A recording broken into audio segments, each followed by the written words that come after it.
It's my fault.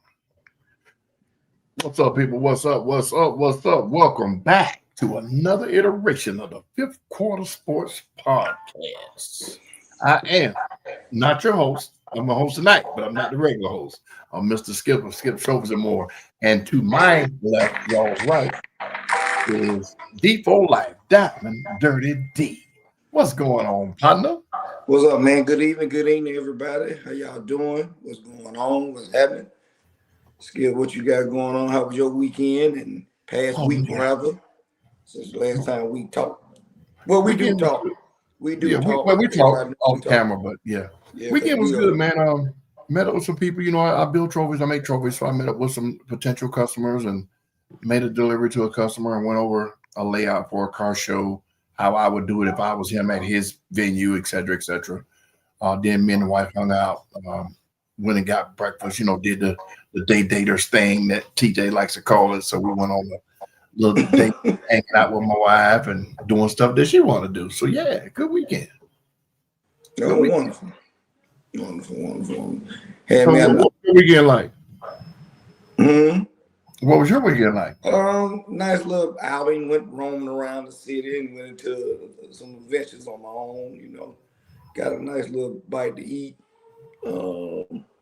Had a nice little time. And a nice little time. Went to sound like an old ass man. I had a nice little time. Had a nice little time. Very interesting. Adventure. If you like, know we in Atlanta, so I do like to venture around and find new restaurants and yes, a million of them here too. Different things and stuff like that. So I do share where I go. That's good. That's good. So it was pretty good.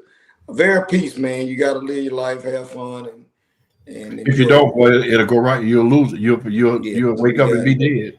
We got one life to live, so it was wonderful. Good time. I'm trying to think what else. That's about it, man. But take away, Skip, do what we do. All y'all that's tuning in, I know we ain't got that many right now, but you know, Kev is doing some family things tonight, so that's why he's not here. No other reason than that. Don't read too much into it because we are a family right here. But you know what, man? Let's jump into this NCAA Final Four. We got UConn with the upset of Duke. I ain't gonna call it upset because it was 1-2, but you know Duke was favored. So we got who are the four in the Final Four, sir? We got Arizona and Michigan 1-1 on that side of the bracket. We got Illinois, a number 3 seed, and a number 2 seed, UConn. You still have some blue bloods, University of College basketball that's in there. Illinois hadn't been in a while. I want to say the last time they've been, Darren Williams was the point guard on that team. With another 20+ years ago. Yeah, that's been a minute. UConn, again, well-coached team. I watched majority of that game from first half all the way to the game was over, and I sat there and watched a team damn near down 15 points come all the way back and win the game. They didn't lead. They did not lead in that game, but one time, Skip, and that was 18 minutes of the tip. When they started the first half, they was leading 2-0. And I don't know what adjustments. You know, I know Mike Krzyzewski is not Duke's coach anymore. I still feel like he has this, you know, a little seasoning salt involved in the program. Right. But they just, you know, they were dominating the whole game. And it's like you got to understand, the rabbit didn't win the race, ladies and gentlemen, the turkey. And they just slow walked them down. They figured it out and said, you know what? Boozer them going to get theirs. But when we get the turnovers, you know what I'm saying, when we get them to the line and they miss free throws or whatever the case may be, every turnover, they were hitting big shots. And so what you're saying is Duke lost the game on fundamentals. And what I mean by that is, you know, at the end of every practice, coach said, all right, give me 30 free throws, take it in. You know what? Let's work on some bounce passes, take it in. Let's work on, good chest pass or good this and that. Lay it in line. Let me do that. This is what cost them the game because you just said they slow walked them down. They didn't turn the ball over extraordinarily a lot. So they missed the shots they should have made with those. They took it for granted because they were never losing any point of the game except for in the very beginning. So this was a part of coaching. And again, if you go back and see their last possession, you have like almost under 4-5 seconds left in the game. They passed the ball in. All you had to do was hold the ball. They was going to have to foul you. You see what I'm saying? UConn was going to have to foul you. You get to a guard, you try to advance the ball up the court, and guess what happens? You turn the ball over. Guy hits a big timeline. I'm just giving you the spacing on the floor 3 and bust your ass with 0.3 seconds left, on the clock. It's nothing you can do there. You know what I'm saying? And you could tell, just like Blue Devil is saying here, it's unbelievable for you to be up that much. And if you watch college basketball, they can actually run the whole shot clock down until they take a shot or run plays. And see, this is what I always say, regardless of the sport. This is coaching. This is preparation. You prepare for 2-minute drills in football. You prepare for the 3-2-1 shot in basketball. You also got to prepare for when it's time to get fouled and put the ball in the right man's hands. So if it was a point guard that tried to advance the ball, all he had to do was stand still and hold it. As poor coaching, or he is one of those guys that felt like he was going to do it his way and ended up costing them the game. So I'm gonna say coaching right now because you know how we have say a LeBron or a Magic or AI, that kind of point guard. If you get him the ball, he gonna move. He ain't gonna stand there and take a foul. That's understandable because those are Hall of Famers, superstars. But I don't know the psyching of the guard that got the ball, that turned it over and cost them the 3. But at the gist of it all, poor coaching. Time out, hold the ball, get a foul. Well, if you see it, I know a lot of our listeners probably seen the game and tuned in. You start that rope starts getting a little tight. Oh, yeah. When you was up by 15, 20 points and Naston got down to a 1-possession game, any little, walk, foul, any slip on the floor, and, all momentum. Because college football, basketball, baseball, whatever it's all, any sport, I would say, is all about momentum. Yes. And if you get a full momentum shift, and this is why it's called March Madness, this is why you see what's going on. No one is safe. We don't care what you got. And at all. And I agree. True Blue Blue Devil. True bad ball management. I'm sorry. I'm sorry about that. I was just reading wrong. I was mixing this. Sorry about that, brother. There you go. Oh, I didn't say nothing. Yeah, but this is your reaction. But bad ball management throughout the whole second half. And before I let you turn over to you, Skip, it almost seemed like they put it on cruise control and they thought UConn was going to lay down. There you go. And Coach K wouldn't have let that happen. I'm not saying he would have stomped them and blew them out, but he wouldn't have let them got that close. He would have called timeout when he got within 7 and said, all right, fellas, let's wake up here. We don't want to get down to a situation like what they got down to, and it cost them. So, yeah. What Madness is about. It was Mom's birthday yesterday, Skip. Oh, happy belated cake day, Mama. But yeah, man. So now we got. So what's the final bracket here? Let me see. So we got Illinois versus UConn, 3-2, and we got that juggernaut game Arizona, Michigan, and this seems to always happen sometime. We'll sometimes get the semifinal game that will actually be like a championship game, and then we'll get the championship. But being that, you know, like I said, some of the betters are already going with UConn because of the coaching aspect of it. Because UConn is coaches like the main, you know what I'm saying? It's always be one of the main, one of the main top coaches that's left. But Michigan, this Michigan-Arizona game is very interesting to me. I see Michigan maybe winning that game in a close one. But it's going to be tough. It's going to be tough because Michigan ain't played with their food too much since the beginning rounds. You know how we say right here, playing with the food. But now Arizona is 36-2 over the complete season. They ain't played with their food, period.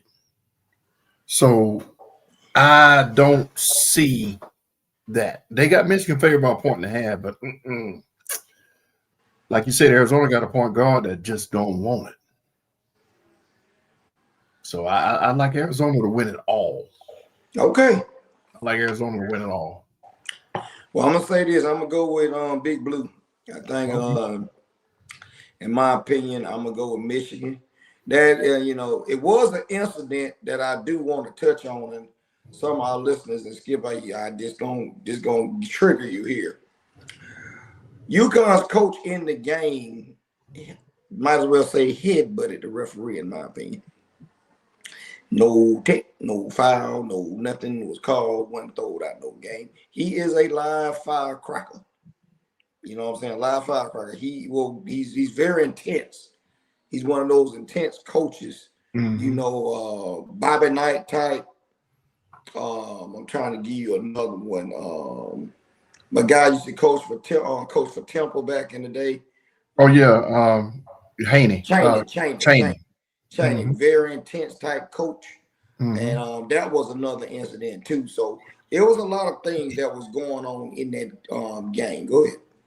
Now it's odd that you say that. With the way all sports will go back and look at the happenings of the day before and then dole out punishment. If he headbutted this ref or made contact with this ref, there's a possibility he can be suspended for the next game. Because that is just unprofessional on all levels. It's not like you were in the heat of the game and you bumped them or you're running to the sideline to check in and check out. You're the coach. So if nothing's happened yet and today is over, then nothing's probably gonna happen. But if it was an actual, like you make it sound like a headbutt or intentional touching, then something has to happen, whether it be a big fine or something, or he has to sit out a half or something. Something has to come down by that, because if it happens to another coach, they can't jump up and punish them when they didn't punish him at this juncture of the season. So that's yet to be seen. So right now we still have the women playing right now. South Carolina in Texas, or Texas is playing. Texas is blowing out who they playing against, and we got South Carolina coming on at 9:00. And you know, shout out to the women tournament too. It's been unbelievable. You have UConn over there undefeated. Mom checked out that game. UConn beat Notre Dame, and it was convincing.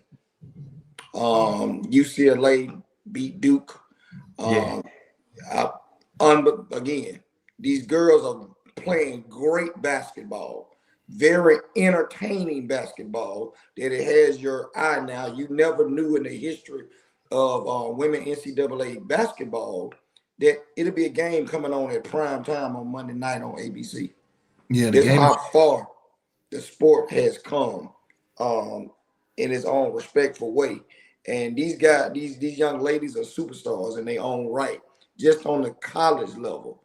I know NIL has helped a little bit in that, and some of the coaching, the Don Staley's of the world, Gino up there in UConn, who's been a mainstay. So at one point, it was just, again, in college, the mystique of the coaches, right, on that level. So now you got the coaches, plus you got superstar athletes that they are coaching at these programs. Right, and I think that's what it is. The women have finally broken through. They've always been good, but now they're show quality good. You know, it was always like back when Tennessee was running amok over everybody. They had Shamika Holdsclaw. Then they came back with another superstar. They always had a Jordan-esque one player. Now you have South Carolinas and the UConns and the Texases, and they have 3 or 4 superstar players. LSU got 2 or 3 players. You know, Angel Reese type players and all these other guys, girls, I'm sorry, that are superstars in their own right.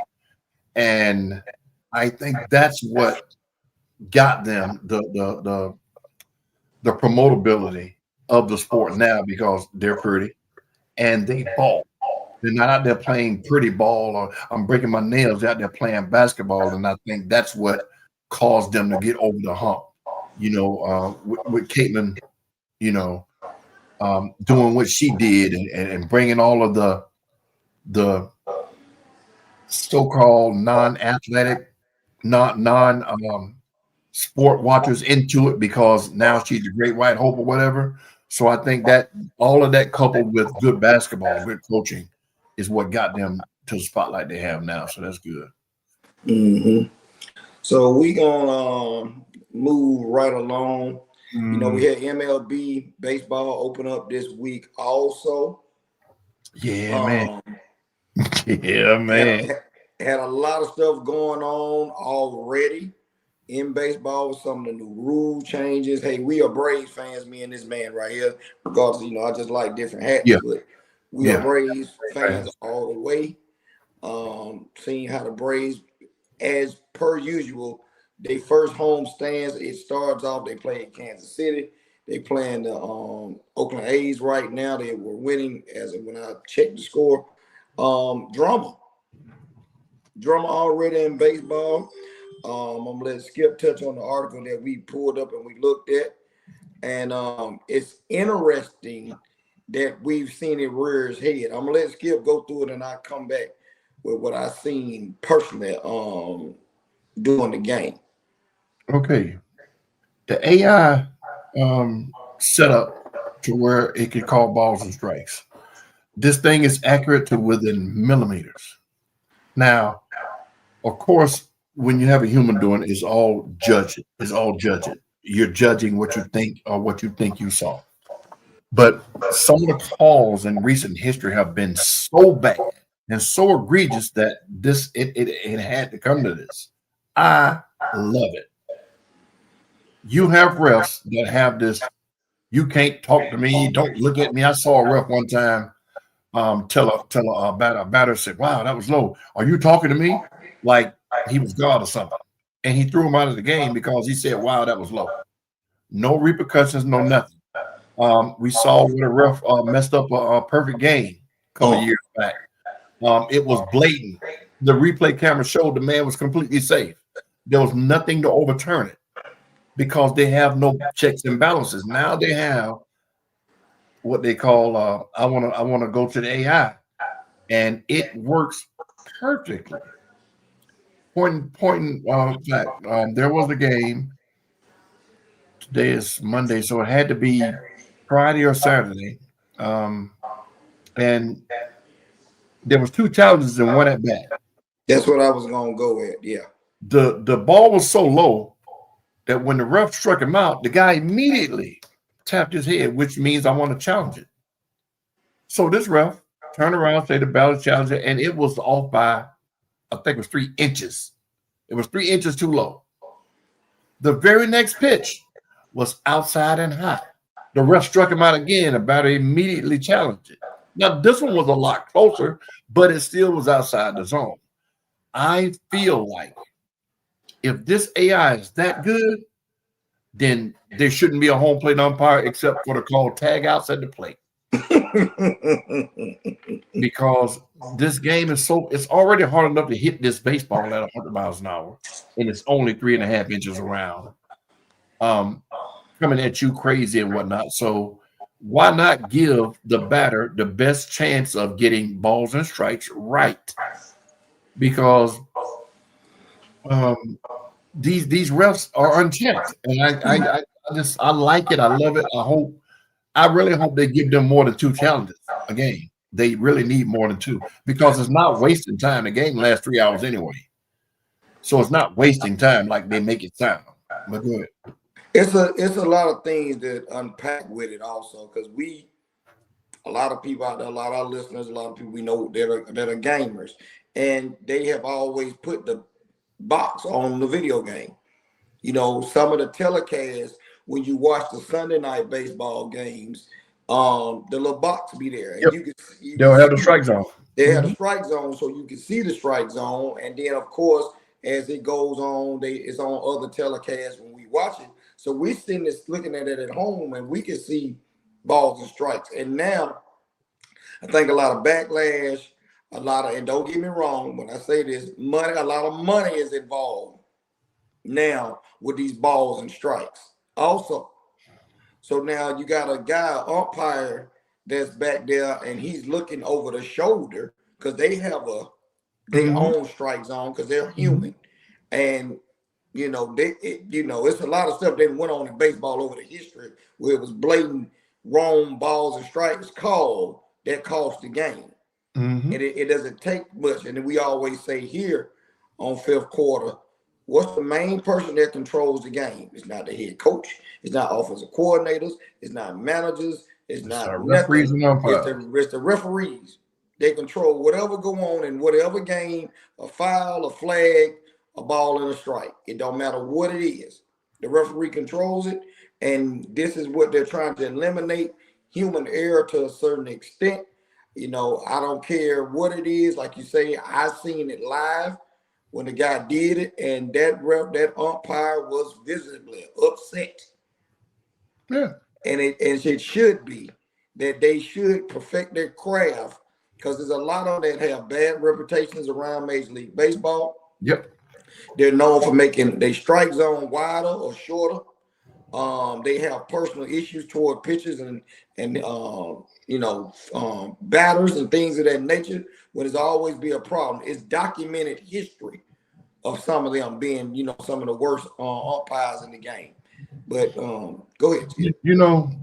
It's amazing you said that, because I always get on the NBA and the NFL about their players association not standing up for players. If it's known that this ref calls way outside, or favors right-handed pitchers, or don't like Barry Bonds, or whatever, why are they still refereeing? Why are they still umpiring? Why are they still having the black and white stripes on them? A players association is there. The reason you pay those fees is for protection from this kind of stuff. When the refs had it out for AI, everybody knew it. If Donaghy or whatever his name was don't come out and say it, nobody believes it. It was rumor, but you can see it in the games how they called against him, everything he did. Same thing in baseball, like you just said. So why in the world would we not, as a players association, say, hey, look, we're going to document this, we're going to document that, and we want to show you that this person is doing this. He needs to be out of there. These guys make millions of dollars a year too, these umpires. Now, most of them are lawyers and doctors and everything else, and this is their second job. But still, if you're going to do your job, do what you're paid to do. All that bias, take it somewhere else. And that's why I say AI is going to take over behind the plate. It's going to have to.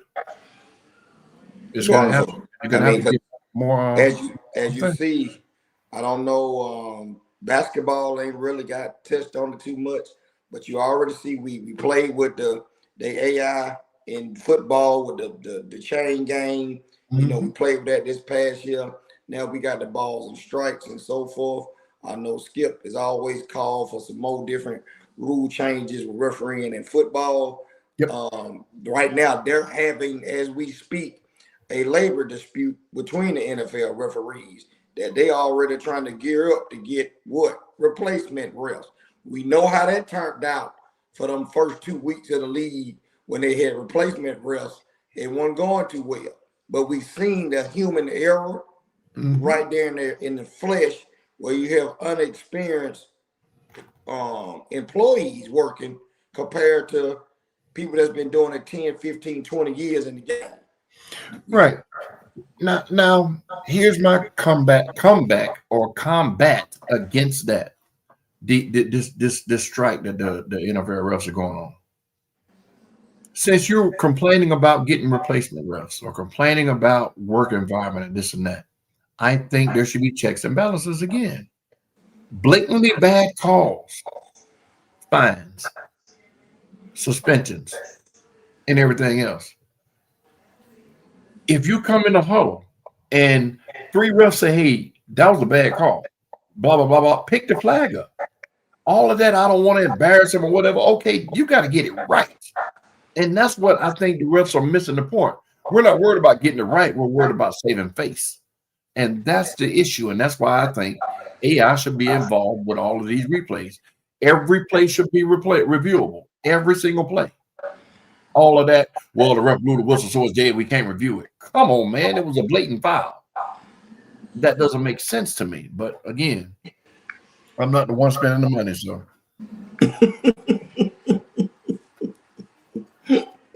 I mean, you think about it, I wouldn't pay into a union that doesn't have everybody's best interest at heart. Mm-hmm. NBA players pay $5,000-$10,000 a month for the union and the fees and the dues and all that stuff there, and they're not being represented the right way, in my opinion. Now, the ones that make $30 or $40 million a year don't matter to them. But what about the guy that make $1 million a year or $750,000 a year or whatever the cutoff is? Mm-hmm. So, hey, that's what it is on that. Mm-hmm. So we're going to talk about some, we're going to move on a little bit, talk about some happenings in the NFL, man. We got the Dallas Cowboys. No, I'm sorry. Was it the Cowboys? Go ahead. I lost. Pickens. Yeah. Go hit on that, touch on that, please. Well, as of right now, there's the Dallas Cowboys have George Pickens wide receiver franchise tag. And it's speculation right now going around that it's a possibility that he might not show up for camp. And this is the part of the year when it's contract disputes or different things going on where these players want to get paid. Some of them see the franchise tag as a slap in the face. You're going to pay me a little money, but you're not really committed to me. Now, in the flip side, if I go out there and turn an ankle, tear a hamstring, pull a groin, God forbid, tear, ACL, or I break anything, I'm only guaranteed that money, and it's at the top, whatever. So, I will get a certain amount of money, and that would be it. And go ahead. I'm sorry. It'll go from there. And go ahead. I'm going to take with players like Pickens. This is what, his third team? Go ahead, Skip. I took that. With players like Pickens, this is his third team, right? Second team. Second team. Okay. He with the Steelers, got traded to the Cowboys. I get it. You want your money. I get it. So he's been in the league, 4 years, right? Going on 5 because he's up for contract. So I get it. You want your money. I don't think you have enough. Your resume is not big enough for you to hold out. Now, you got some upside. Understandable. You do. You have upside. But you need to have a resume. You need to have something that says, if I sit out, will I be able to come back in 12 months and show people that this is why I sat out, they can't do nothing about it, I want my money. Because if you don't perform, you don't get paid. So now, go ahead. So he's going to get $27.3 million with the tag. And he's trying?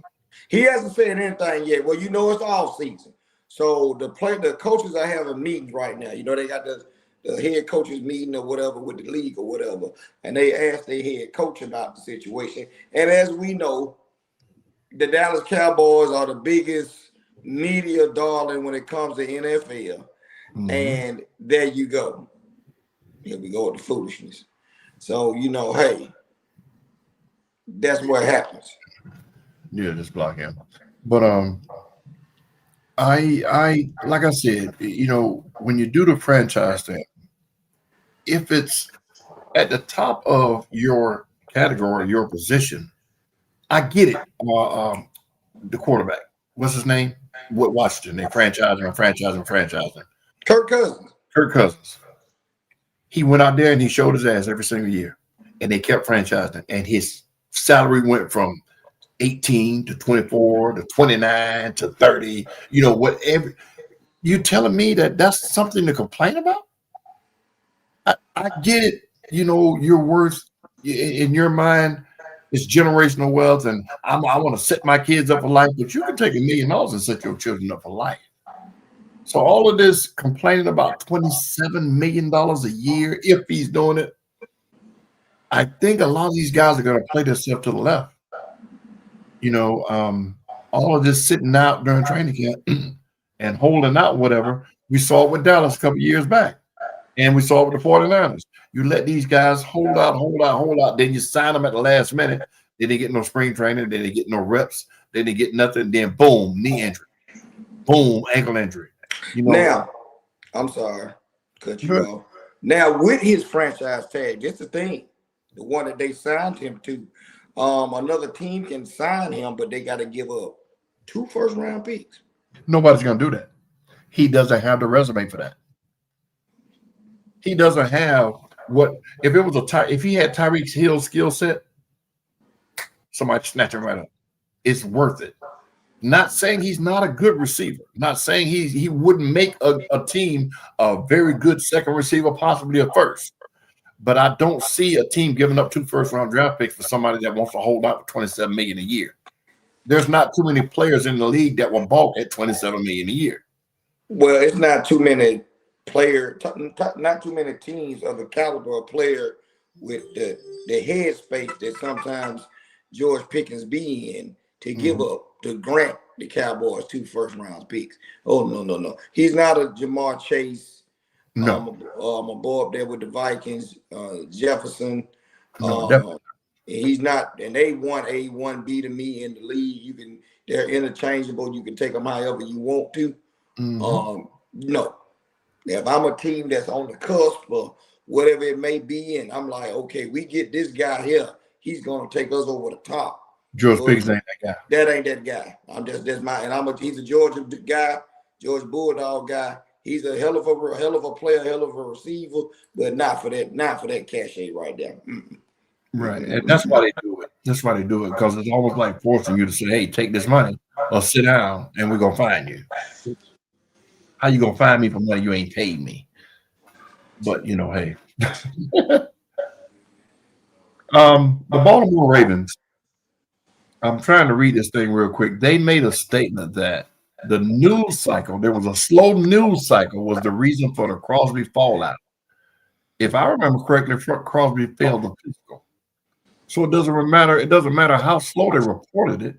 If he failed the physical, that's it. What are you worried about a fallout for when once you put out in the world, he failed the physical, the trade was off.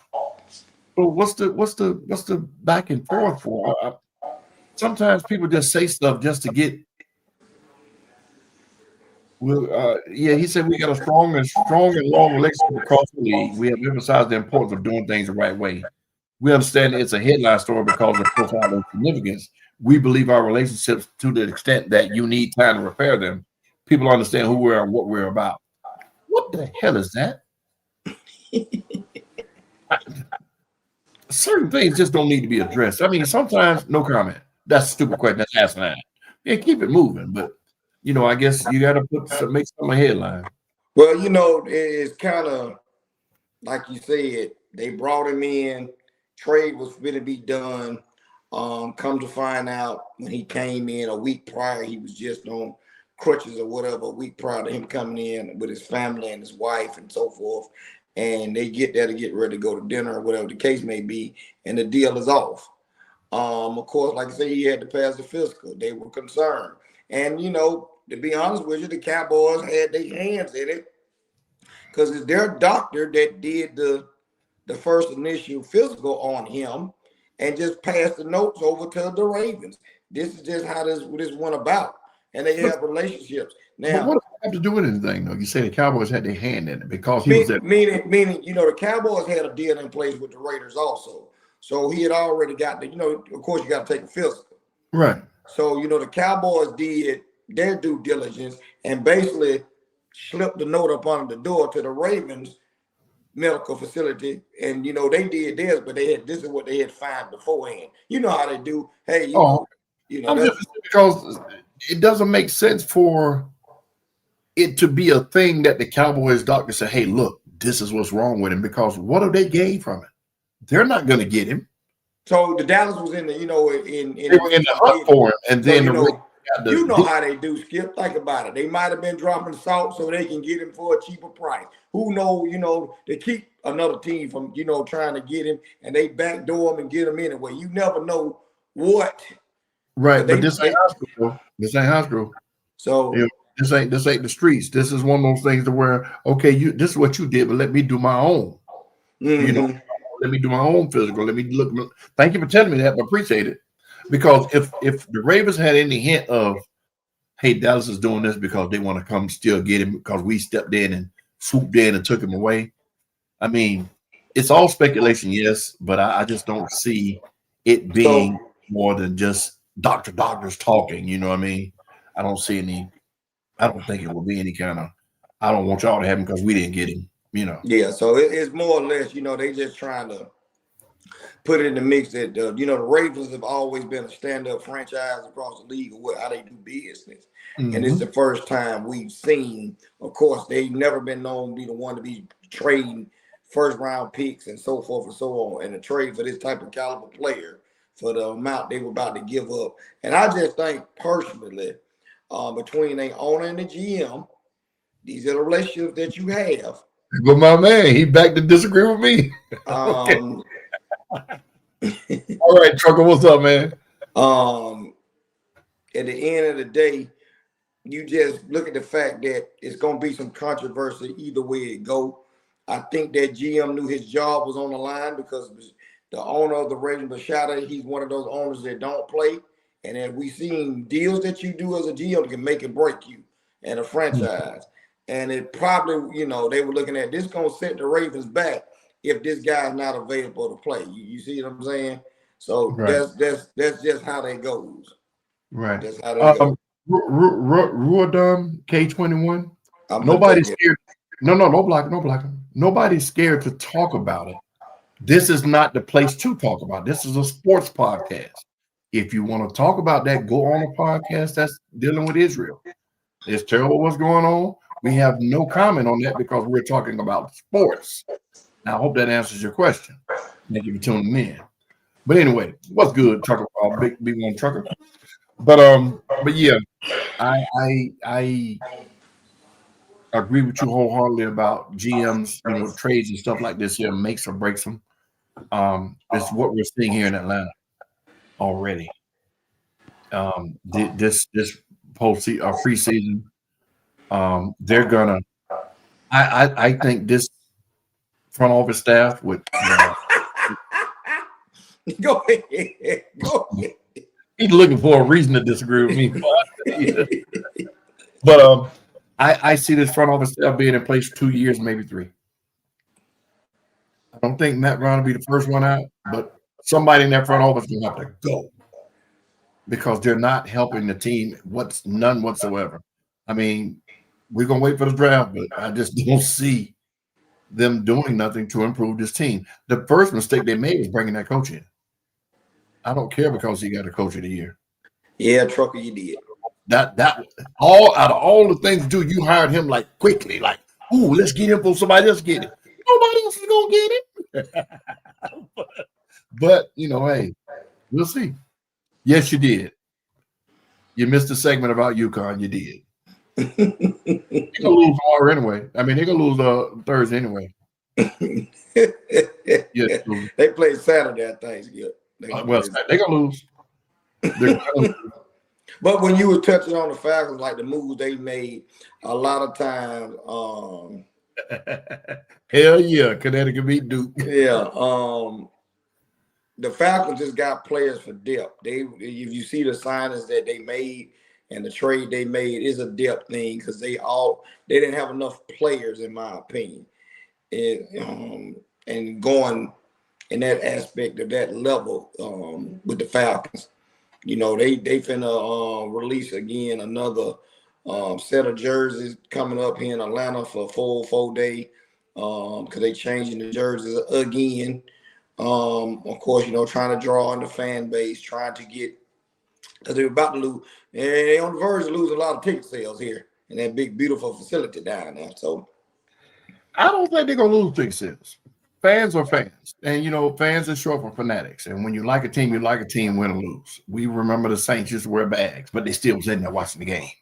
You get what I'm saying?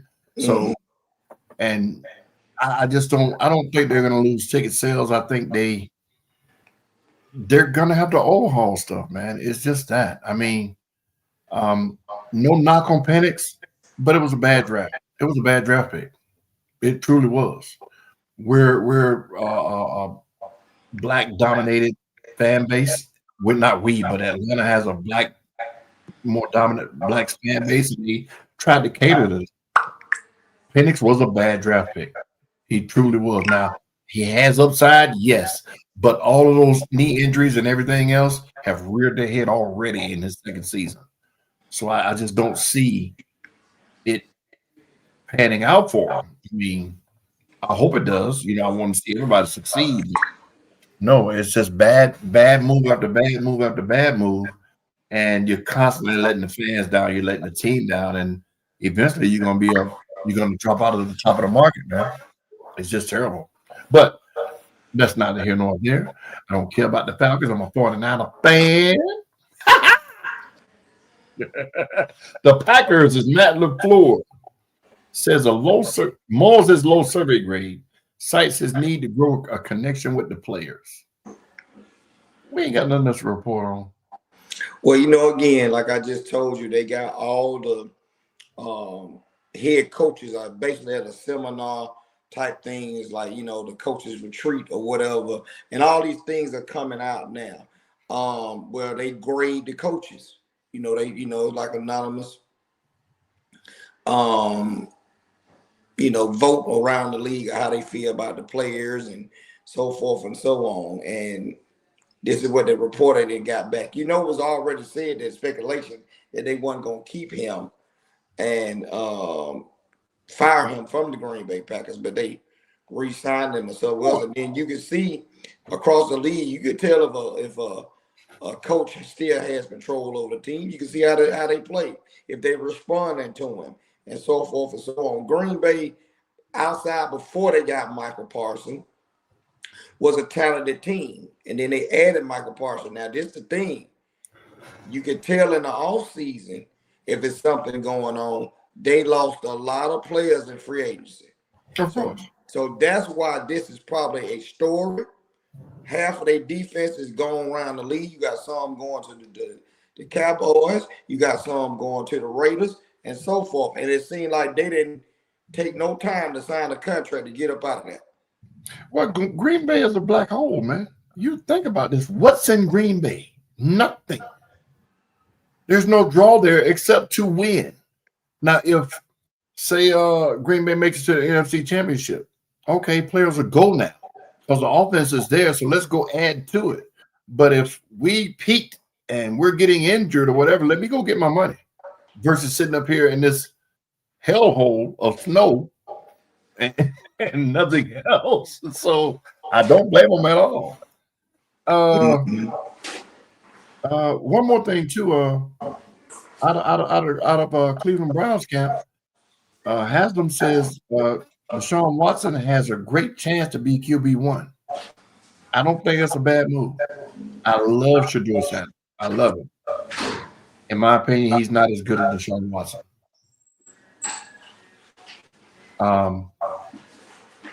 We're not talking about his off the field stuff. Deshaun Watson is a great quarterback. If he gets out there with weapons and what he had in Houston, he showed potential to be a possible Hall of Famer had they not first traded away his wide receiver and then dismantled the team right up under him and then got him out of there. So Deshaun Watson is a great quarterback, in my opinion. So I don't see why people would complain if he is the QB1 because again, Shedeur still has a lot to learn. Now, is he ready? Yes. But I don't see an issue if they put Deshaun Watson back at QB1. It's just a veteran move with a new coach, Todd Monken, coming in, if that's the case. And still trying to make sure Shedeur is in place. They got a backup plan. They have a veteran quarterback that's already under contract that they're paying, that they paid a lot of money for. If healthy, he'll get a shot to play. If Shedeur is not in his playbook, film room studying up to par, and hey, we do have somebody in place where they ain't got to be going out doing dumpster diving of the backup quarterback world, and rightfully so. Hey, if it happens, it happens. It don't, it don't. I do think his years have passed him. I don't know if it'd be a redemption for him or not, but it's just because he's on the contract and they'll get, he'll get a shot to play, but that's it. To me, it's Shedeur's job, in my opinion, because he got Shedeur, Gabriel, and you got Watson under contract. He'll just get a shot. I think the time might be over with, depending on what Todd Monken bring in the offense that he runs. If you remember, he was the offensive coordinator with Baltimore, so we'll see what's going on. Okay, I got to address one of our comments. Mike, I appreciate that, man. I appreciate your candor. Number one, I don't read Google. I probably know more about sports than you've ever seen. I was reading a statement that somebody made. Number two, tell me when Deshaun Watson has been a bad quarterback, sir. Now, we're not talking about off the field. We're talking about in the shoulder pads. You say I'm smoking because I'm giving that man his kudos. When he was in Houston, he was astronomical as a quarterback. He was top 5 when he was in Houston before they traded away his wide receiver, before they started getting rid of his offensive lineman. Then all of the off-the-field stuff creeped in. He got hurt, and he never actually played a full season. So when you say he's not a good QB, what are you basing it on? Hate? Or you don't know sports? Now, D made some very good points. His time may have passed because he's been inactive so long, he hasn't been on the field. But it doesn't take a rocket scientist to know he's not a good QB. I'll come back when you know ball. Yeah, well, peace out, brother. Opinions like assholes, everybody got them. You ain't gave me not one fact yet. You're just saying what he's not a good QB, but tell me why. But anyway, like you said, his time may be past. It's a possibility it is. But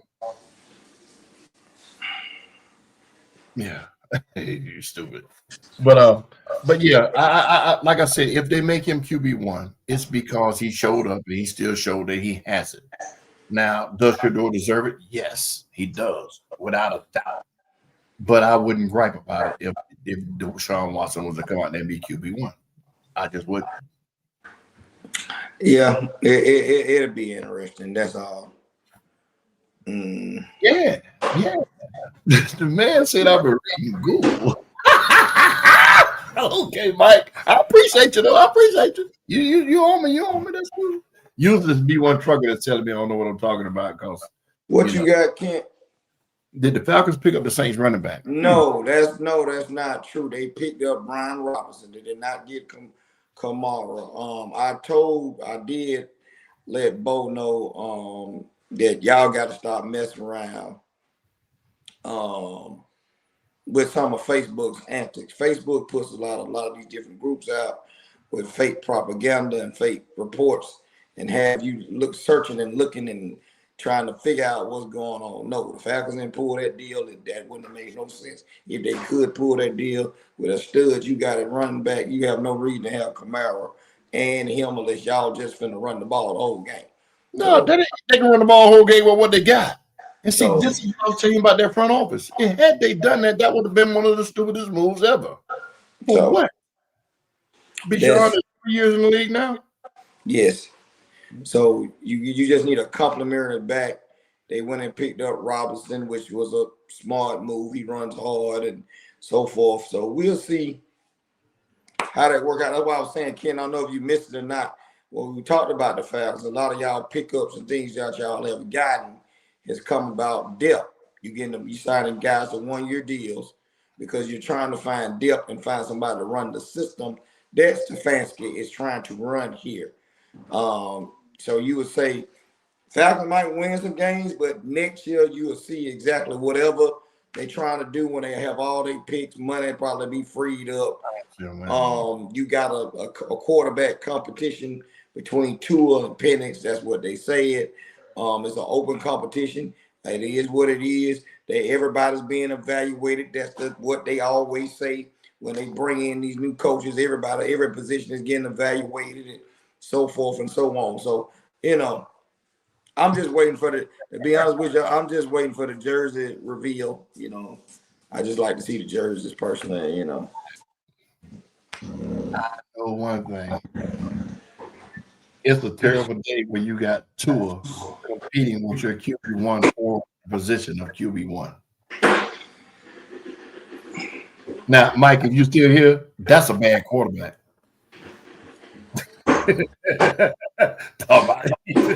But anyway, yeah, man, let's keep it moving, bro.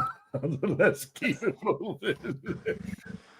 We talked about we touched on NCAA women. I'm with you, Kent. I got South Carolina all the way. I do too. NCAA men, I picked Arizona. I pick Arizona to win it all. Yeah, I'm going Michigan. And in the NFL, I'm a 49er fan. We going to the Super Bowl.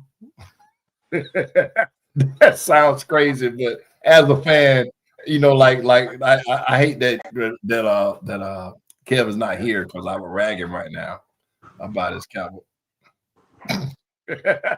About his Cowboy. B1 Trucker, you ain't gonna let me go, are you? But every year the Cowboys technically going to the Super Bowl, so I'm gonna just say it right now. Before that, going back to the NFC Championship-ish area, and we got to worry about that juggernaut up in Seattle. But yeah, that's my prediction. Yeah, so that's what we got, ladies and gentlemen. Anything else? B1 Trucker, thanks for tuning in, brother. What's that? YN World, thank you, sir. Why not? Why in it? In it? Why in it world? Yeah. Thank you, Detroit fan. What up, though, brother? That's why I say Detroit fan. Yeah. Appreciate it, man. I try to keep it going. What we got here, Truck? What you got? NCAA. I got you. Say it again. Oh, I put it up there. Even though I take UConn to Illinois, man, UConn gonna get punished. I'm telling you, they're gonna lose. Watch. I'm taking UConn over Illinois. I'm not. And the reason why I told you is the coaching, Skip. I'm telling you. Okay. They didn't have a gauntlet that they didn't have to go through. And them, the way they played, it's always one game we say battle tested around here. They got it. They got their knockout blow that we thought they were down and out, and they walked them down. Tiny world. Okay. Okay. That's clever. Tiny clever. Okay, cool. So but the reason I say Illinois is because we saw what Illinois did against Duke. They kept their composure. I'm sorry. You got the wrong one. You said Illinois. I'm sorry. You are correct. Yeah. All wrong. I don't like UConn. Nah. There you go. That Trucker there is coming out of him now. He just gonna come out. He don't like them. That's it. I never liked them. I never the boys, the men or the women. Even when Gino had the women dominating all those years, I never liked UConn. So no, I'm picking against them. Nah. Remember you said that, Skip. So that's what we got, man. Arizona and South Carolina Gamecocks. That's what's up. But anyway, ladies and gentlemen, this has been the Fifth Quarter Sports Podcast for this Monday night. I think today's the 28th. No, today is the 30th, sir. You wake up, Skip. Yeah. Today is the 30th. Ooh. Wake up, Skip. What have you been doing? Them trophies. Hey, ladies and gentlemen, this man here makes trophies.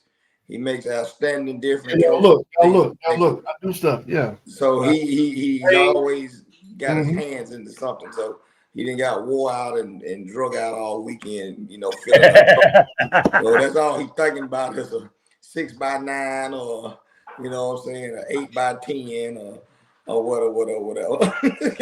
You're talking about Skip always rolls the 28. Oh, but thank y'all, everybody, for tuning in. Go ahead, Skip. Appreciate all y'all, man. Truly, humbly. Like Kev would say. God, I forgot how he said it. Now, I always memorize it. Keep the beer cold and the wings lemon pepper. Yes. Thank y'all for tuning in again, man. We appreciate it. Yeah. Thank you for the interaction. You know, share, like, and we enjoy whatever, you know, conversation we like to have here at any Tiny World. Tiny World, we appreciate you, brother. Every Monday at 8 o'clock, man. We try to come on. Yeah. It's usually 3 of us. It was normally 4 of us, but you know, work and family got us. But we appreciate the back and forth, man. We try to read all the comments and everything. So we appreciate y'all. Yes, thank you. We'll have some more to come for some more interactive stuff for you guys, so y'all can join in and you know, let us know your teams, where you're from, your teams, who you cheer for. You know, we'll research, do some things. You want to talk about something, we'll bring it up. It's no, like I said, we can go through the list. I'm a Bulldog. I'm an Eagles. UConn. I'm a Braves fan. And so forth. Well, I'm a Miami Hurricane. College football. Only college team. I don't have a backup team. I'm a Braves fan. I'm a Laker fan. And I'm a 49er fan. I don't have second teams. That's it. Stop. So you talking about dog? I agree. Trucker, I agree. I told him UConn and Michigan. That's what we gonna get next. Man, y'all tripping. Okay. All right. Yeah, we'll see Monday. All right. Y'all have a good night, man. Appreciate y'all. Yep.